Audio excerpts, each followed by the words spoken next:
بسم الله الرحمن الرحيم الحمد لله رب العالمين والصلاة والسلام على سيدنا محمد وأهل بيته الطيبين الطاهرين اللهم صل على محمد وآل محمد وعجل فرجهم. So tonight we go to another chapter in the history of the Imami Islamic legislation, Imami Islamic legislation, the Shia Islamic legislation. And that is the era of the two Imams who are called Al-Kadhimain. Al-Kadhimain is the title given to the seventh Imam and the eighth Imam. The seventh Imam, Imam Musa alayhi salam, seventh Imam, and Imam al-Rida alayhi salam, the eighth Imam. Both are called Kadhimain. Though Al-Kadhim is the title of the seventh Imam, Imam Musa al-Kadhim. But then when they put combined, they both call them Kadhimain. Like Sadiqain. Sadiqain is the title of the sixth Imam. But when he's mentioned with his father, Imam al-Baqir, they are called As-Sadiqain. As-Sadiqain. Assalamu alaikum wa rahmatullah. So As-Sadiqain is a reference to Imam Muhammad al-Baqir and Imam Ja'far al-Sadiq. Al-Kadhimain is a reference to Imam Musa al-Kadhim and Imam Ali ibn Musa al-Rida alayhim as-salam. And this era also lasted for almost half a century. From year 148, my friends, that is the year of what? What happened in 148? The martyrdom of Imam Ja'far al-Sadiq until the martyrdom of Imam Ali ibn Musa al-Rida, which is 203 in Khurasan.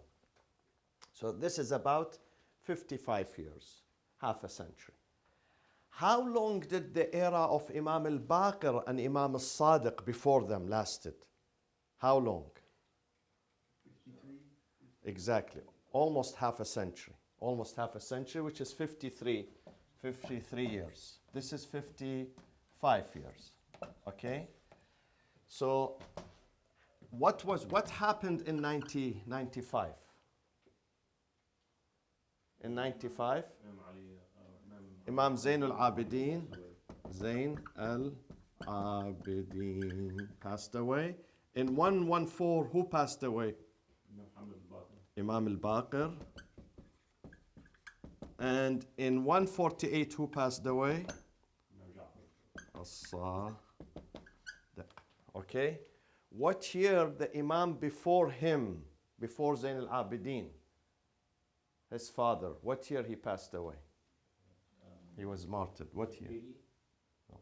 61? In Karbala, 61. And what year Imam al-Hassan was poisoned in Medina? 10 years or 12 years before that? 10 years, 11, 50. 50. What year his father Imam Ali murdered in Kufa? 10 years before him. Year 40. What year the Prophet passed away? 11. So the Prophet passed away 11 Hijrah, Imam Ali 40, Imam Hassan 50, Imam Hussein 61, Imam Zain al-Abidin 95, Imam al-Baqir 114, Imam al-Sadiq, write them down please because you need them. 148, Imam al-Sadiq, Imam Musa al-Kadhim, this is Imam Musa al-Kadhim, 183, Imam Ali al-Rida 203. So I mentioned last night, for those who were not here, let me just brief you just in 2 minutes. Last night we summed up the achievements during this era, the achievement of the two Imams in regards of legislation, how legislation, tashri' evolved and developed during these 50 years.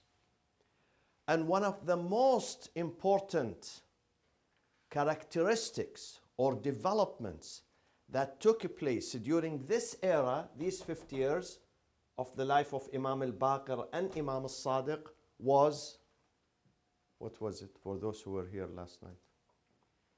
The Ijtihadi and the Hadith school of developing. So there were two schools growing which opposed each other. The school of Ahlul Bayt depended on what? Hadith and Ijtihad. On ijtihad, but through what? Through the channel of Hadith, Quran and Sunnah. Whereas the other school, Hajj Nadim, evolved also in Kufa, headed by An-Nu'man ibn Thabit, Abu Hanifa, Imam Abu Hanifa, who is, by the way, 2 years older than Imam al-Sadiq, but he was his student. And he studied for 2 years under him in Medina. Then he moved for some time to Kufa. Abu Hanifa moved to Kufa, and now he's buried in Baghdad. He has a shrine in Baghdad. People visit him. So that school was developed opposing the school of Ahlul Bayt. And that school was known, Dr. Ali, as the school of personal opinion. Madrasatul Ra'i. Madrasatul Ra'i. Al-Ra'i. Madrasatul Ra'i, which is personal. Personal opinion. Who can tell me in one sentence what does personal opinion mean? Interpreting, giving like a fatwa based on your personal thought. Exactly. Your personal understanding, your personal taste. Whatever you think it's fit, because I could not find an answer in the Quran and the Hadith, so I bring up an idea from my own head. Were they right, Dr. Ali, were they right that they could not find the evidence in the Quran and the Sunnah? It was missing? No, I mean, they weren't right with the personal opinion. They should have exercised the Ijtihadi. But why did they do this? Their pretext, when Abu Hanifa met with Imam Sadiq on several occasions, and Imam says to him, Ya Abu Hanifa, why do you say this? He says, because I couldn't find it in the Quran and the Sunnah. So what was the answer of the Imam to him?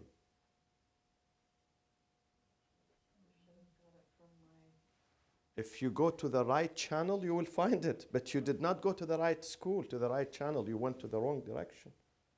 Otherwise, God says, ما فرطنا في الكتاب من شيء. We have never left out any matter but to mention it in the book. But you need the expert to get it out, not the ignorant. The ignorant will not get it out. He will read it and he says, I don't understand. I cannot find it. ما فرطنا في الكتاب من شيء ولا رطب ولا يابس إلا في كتاب مبين. But you need the expert to go and look it out and find it. Okay?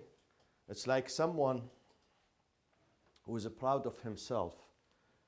He hardly reads the Quran. He takes istikhara every night. Every night. For the smallest thing in his life, whether I have dinner tonight, I have sushi, or I have, for instance, lamb, kebab, whatever. He takes istikhara. And then sometimes he says Sayyid, when the istikhara, he doesn't like it, it's not according to his, wish. He calls me. Sayyid, I did istikhara for this and it turned to be bad. So I tell him, okay, read the open. Which ayah? He reads the ayah and I understand it as to be good. But his understanding is bad. And he can hardly read the Quran, believe me. Do you know the story of someone who did not use the hasir? You know the hasir is the straw mat. Straw mat, some people take it to the beach here, some people use it in Muslim countries for prayers, just like prayer rugs, straw mat. He said, I did not touch it. They said to him, why? He said, it's haram. Don't you read the Quran? Where is it in the Quran? Chapter 17, Surah Al-Isra, Bani Israel. وَجَعَلْنَا جَهَنَّمَ لِلْكَافِرِينَ حَصِيرًا. Hasira, it means it contains the non-believers. Mahsur. It means they are contained in Jahannam. He took Hasir as the name of this straw mat, so he's boycotting the straw mat. No, no, not Abu Hanifa. Someone else. Yeah, yeah, yeah. Another one, it's not appropriate to mention it, maybe later on. Yeah, because they take the, someone came to the alim in the masjid, he said, why God is using profanity in the Quran? Where is it? God says to Ibrahim, Ya nar kuni. Well, what is kuni? It's not good for God to say kuni. So some people, then ask them, after the class, ask them, they will interpret it to you. So some people, this is their understanding. So Imam al-Sadiq was telling him, if you follow the right people, the right approach, the right school, you knock at the right door, you get the answer. But unfortunately, you didn't. Politics did not allow you. And then in one of the sessions, he made a vow. Yabna Rasulullah, from now on, I'm not going to use my personal opinion. I'm not. Imam said to him, you can't afford. He said, why? He said, because dunya, the love for dunya would not allow you. As it did not allow people who were before you, referring to the khulafa. Love for dunya. When you have love for dunya. Now, some commentators say the Imam used to have arguments with Abu Hanifa, but not Imam Malik. Though Imam Malik was his student too. Imam Malik, the leader of the Maliki madhab. Why? They say, though Imam Malik was the student of Imam al-Sadiq, but Imam al-Sadiq did not even correct him. He didn't bother to correct him. Because Imam Malik was with the political establishment. He would not listen. Because Imam, he knew that Malik is my student. He knows what he's saying is not correct. He should come back to me and ask me. But because he has connection with the establishment, so the Imam did not even bother to correct him. Whereas Abu Hanifa, because he moved from Medina to Kufa, and Kufa at that time was the center of what we mentioned last night. Knowledge of what? Huh? Shi'ism, the center of the development of the Shi'i thought, Shi'i fiqh, capital of Shia Islam from the time of Imam Ali alayhi salam. So he was surrounded by Shia scholars. So the Imam would tell him, listen, you are among Shia scholars, you can ask, you can mingle with them. So this made the Imam have, hope or, yeah, he says, you are in this environment, so it's haram for you not to listen. You are not someone who's living far away. You are among the people of knowledge. This is why he used to have debates, or sometimes it's not a debate, but an advice for him. So, what was the era of the two Imams, these 50 years? We mentioned this last night. We mentioned, and the conclusion, the characteristics of that era. What was the main characteristic of that era? What happened that the Imams had more freedom? Ease, and we call it period of détente, or French term, détente. Infiraj, détente means ease and relief. Why ease and relief? You mentioned this last night. They were clashing. They were killing each other. So they put all their effort on military struggle. They didn't care what the Imam are saying because they were too busy to combat the Imams. Too busy among themselves. So that period from the martyrdom of Imam Zayn al-Abidin until the martyrdom of Imam al-Sadiq was relatively, not absolutely, relatively a period of ease and relief for Ahlul Bayt and for though the Imams were poisoned. Imam al-Baqir was poisoned, Imam al-Sadiq was poisoned by Mansur. Still, the animosity did not end. But it was much less than the next period, which is this period. which is characterized as the period of suppression for Ahlul Bayt, this period, these 50 years. The Kadhimain, Imam Musa and Imam al-Rida. So the suppression and repression and oppression returned again. Why did it return? After subsiding for some time, why it came back again? Hmm? Hmm? No, I was going to say the Abbasids took full control, I'm assuming, and they Abbasis established themselves, no more Umayyads. knew what Umayyad's mistakes were, so they weren't going to repeat them. And then they became more powerful and their state became bigger. It became like an imperial state, imperialism, left and right. This is why Harun al-Abbasi, he turns to the cloud and he says, شرقي أو غربي, go right or go left, فإنك لا تمطرين إلا في ملكي. He turns to the cloud and he says, go as much as you can to the right, go as much as you can to the left. At the end, you're going to rain in my property. It was so extensive. It went up to India and past India. Past India, yes, to China. And then this side it came to Southern Europe. Okay?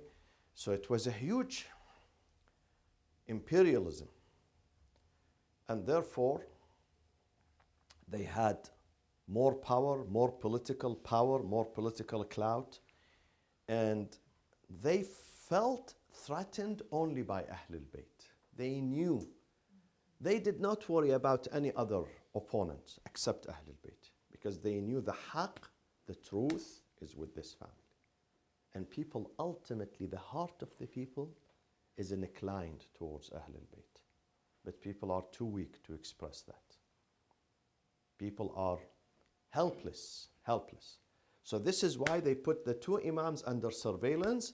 Imam Musa al-Kadhim alayhi salam was put in jail. Some people say 4 years, some people say 6, some people say 11 years. 11 years. He was brought from Medina to Baghdad. At what time? Which Khalifa?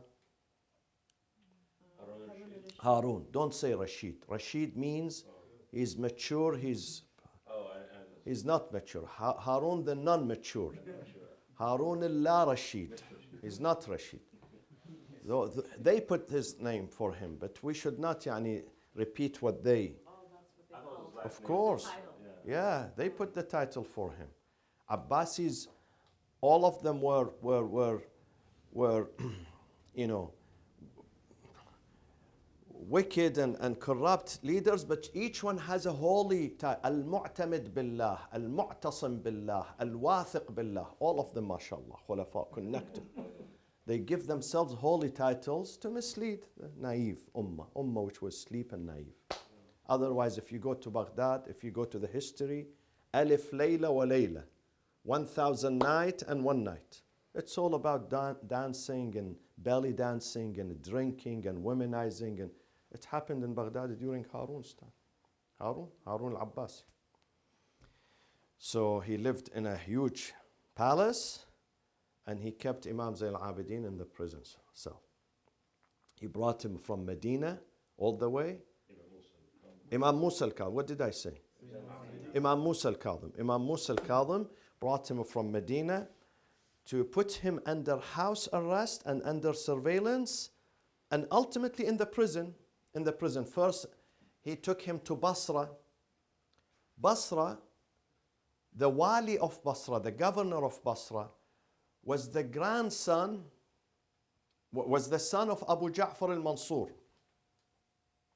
Abu Ja'far al-Mansur is the second Abbasid caliph who built Baghdad, who established Baghdad. Mansur al-Abbasi. Mansur killed Imam al-Sadiq, the sixth Imam. So his son, Isa, his name is Isa, was the governor of Basra. So they sent the Imam from Medina, Imam Musa al-Kadhim. They sent him to Basra to be imprisoned there in Basra And then after Basra, they moved him to Baghdad to 3 prisons. One is worse than the other. 3 prisons until he died in year 183 in the prison. At that time, the prison is named after the jail keeper. Each prison had a director who was responsible for that prison. So they named the prison and after the jail keeper. And that jail keeper was As-Sindi ibn Shahik. As-Sindi ibn Shahik, who ultimately murdered the Imam inside his cell. And the Imam was taken from his prison and buried in Maqabir al-Alawiyin, the household of the Prophet in Baghdad, which is today, if you have been to, Saeed was there last month, 2 months ago, December, you've been there, all of you, almost all of you. Inshallah, he will go to Kadhimain, and so he was buried in Kadhimain, which is his mausoleum and his grave today. Yes? Sorry, you said, so Mansur killed Imam Ja'far al-Sadiq. Yes. And then he had a son named Isa. Yeah. Who was the governor of Basra. Mm-hmm. And then he jailed the Imam in Basra. He jailed in Basra. And then after Basra, came to Baghdad. And then they put the Imam, they moved him to 3 jails. in Baghdad. In Baghdad, this jail was the worst, As-Sindi ibn Shahik. It was underground, not overground, underground. No light. So the Imam could not recognize the day from the night. So one of the jail keepers, the guards, he would come to the Imam and tell him, now it is Fajr time. It is Dhuhr time. It is Maghrib. Otherwise he couldn't, underground. And the Imam could not stand straight. This is the way he moves inside his jail while he's bowing down until he died. But still, subhanallah, with such difficult and painful conditions, still the Shia, the ulama, the disciples of the Imam, they had access to him. Whether in Basra or in Baghdad, they still had access to go and visit them and ask them questions. Can you imagine? Imam under these difficult circumstances, they would not tell them, listen, I'm tired, I'm in jail, I'm depressed, I'm in pain, so leave me alone. They would welcome their followers and answer their questions and give them guidance. And then after that, Imam al-Rada came. After the death of his father, Imam Musa ibn Ja'far, same story. Imam Musa faced Harun al-Abbasi. Harun dies, and Harun's had many wives, multiple wives. But some of his favorite wives were 3. One was Arab, Zubaydah. This is the most favorite. One was Turk, and one was Persian. So the mother of the Persian her son was Amin. Amin, his mother was Persian. Ma'mun, his mother was Arab.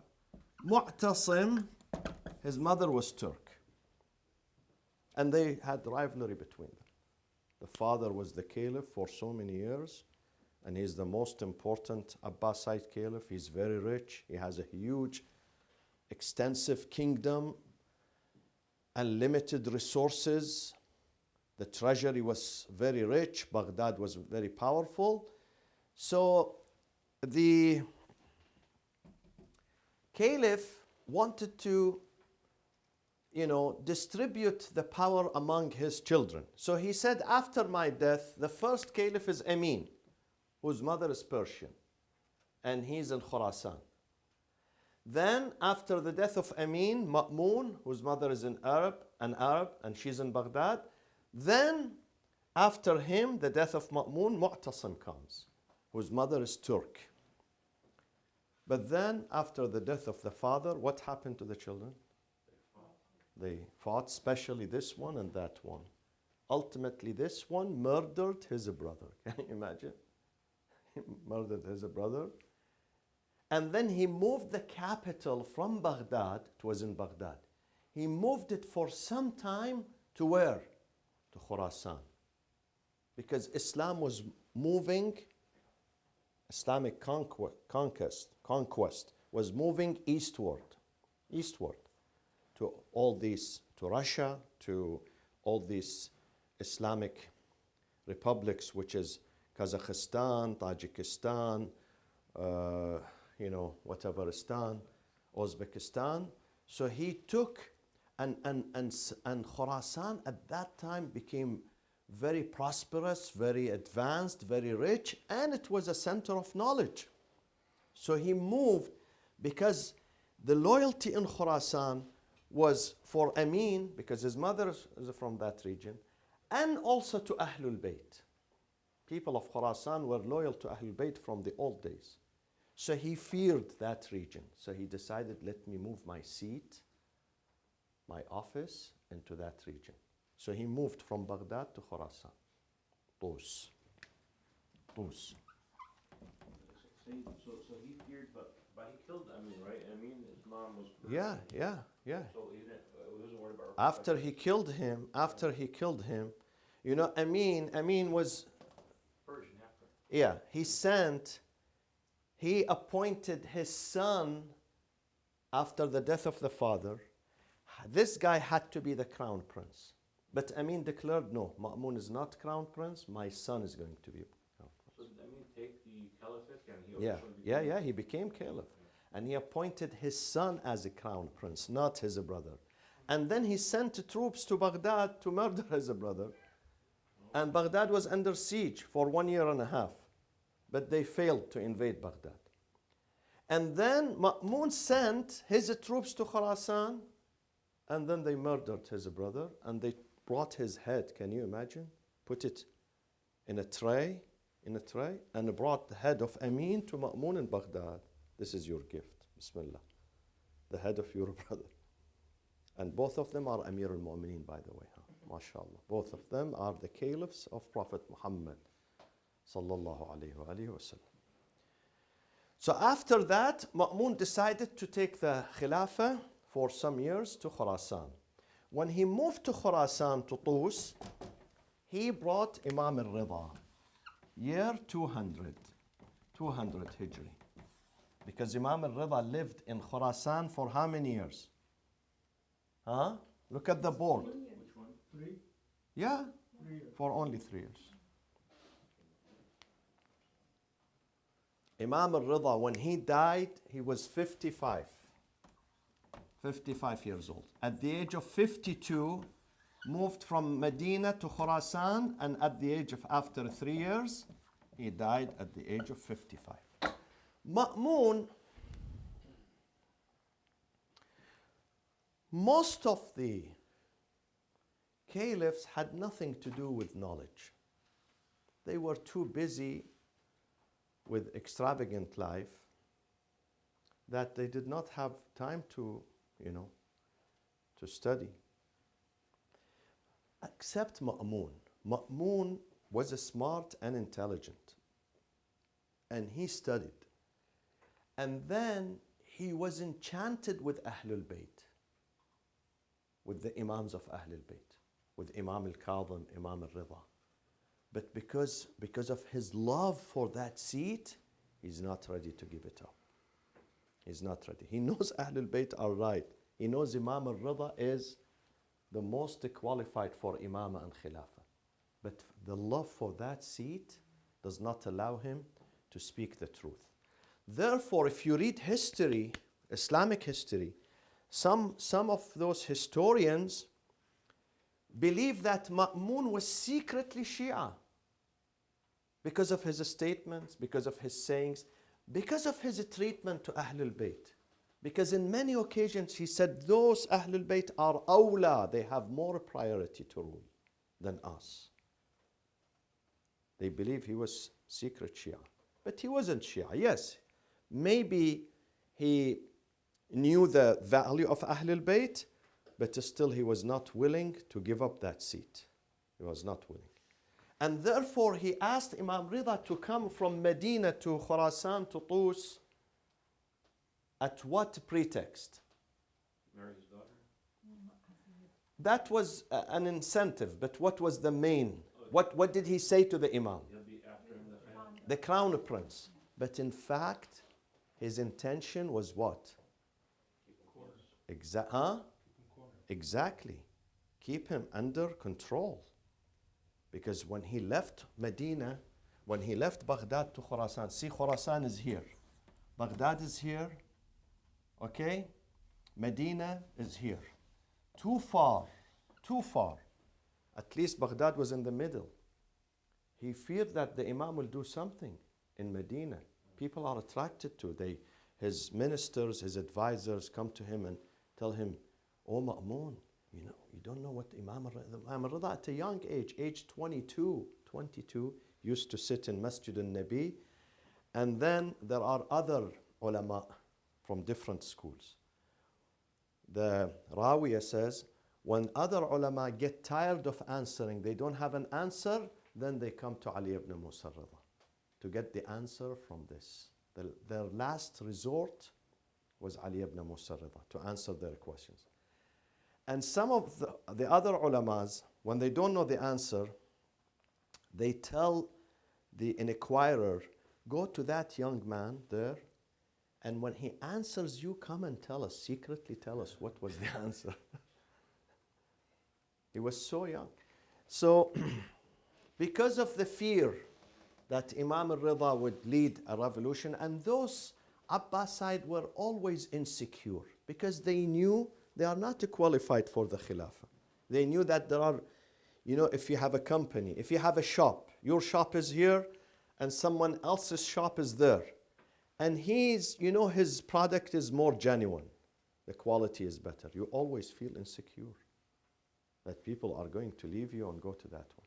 But if your quality is better than him, or at least equal, you don't feel insecure. Bani al-Abbas were always insecure that one day Ahlul Bayt will take over. So he decided to bring him from Medina to Khurasan, and he asked him, put a pressure on him, I want you to be the crown prince. He said, sorry, I don't. Then he threatened him. Listen, if you don't, then murder is the solution. Murder is the answer. So he forced the Imam to accept Wilayatul Ahd, which lasted for less than 2 years, 1 year and 10 months. And ultimately, he murdered the Imam. Because he brought the Imam to put him under control, but exactly the opposite to that happened. People were more and more attracted to the Imam. He brought the Imam and he held sessions of debate with other scholars of other madahib, because Khurasan at that time became the center of Islamic civilization, the capital of Islam. And most people, the intelligent, the scholars, the genius, they moved to the capital. So it was the hub for the most qualified, most intelligent scholars of Judaism, Christianity, other religions, agnosticism, atheism, whateverism. And then he will have in his courtyard, and he was a scholar himself, so Ma'mun would enjoy these debates, unlike other khulafa. Other khulafa would enjoy belly dancing. They don't enjoy knowledge or ilm. Ma'mun, he would really enjoy ilm and debate. So he would bring the Imam, and his goal is to embarrass the Imam and to defeat him. But then every time when the session ends, it becomes Super Tuesday for Imam al-Rida alayhi salatu wassalam. And then his disappointments increases the Ma'mun. And his anger inside him, he brought the Imam to destroy him, to tarnish his image, to say, see, he was defeated. This man that you are killing yourself, you consider him hero in knowledge, today he was defeated. And they start, if you read the stories are in many books, one of them, al-ihtijaj. Ihtijaj means the debate of the Imams with their opponents. So they start shooting at the Imam from every direction. And this young man, he was 52. He would answer them, and he shuts them down. And then, of course, Ma'mun pretends that he's so happy. I'm proud of you, Ya Ibn Rasulullah. I'm so proud. But inside, no, he was jealous until he decided to murder the Imam with poison. Yes, Ali first. So by marrying to his daughter, was he hoping to get like an offspring that carried his genetic with Maybe. This is one of the reasons. But then to show, it was a public show. That, see, I love this guy. I'm giving him my daughter. I'm giving him my daughter in marriage. This is how much I love him. I have no problem with him, no rivalry, no jealousy. He's my crown prince and he's my son-in-law. So they would put the pressures on the imams. Did she poison? They say through his daughter. Yeah. Yes, Najat. So Ma'mun ordered the murder of Imam Musa also? Yes. Yeah. And if Imam Rida was in Medina, you said? Yes. So are there any hadiths from the other, Sunni saying that Imam Rida narrated any hadiths, anything? Yeah. We will say it next time, because today I have the hadith of Imam Musa al-Kadhim and Imam Ali al-Rida, and they both were in Medina, and they both had students from other traditions, not just Shias. Students from other traditions who narrate on behalf of Imam Ali ibn Musa al-Rida. وصلى الله وسلم على سيدنا محمد وأهل بيته الطيبين الطاهرين. اللهم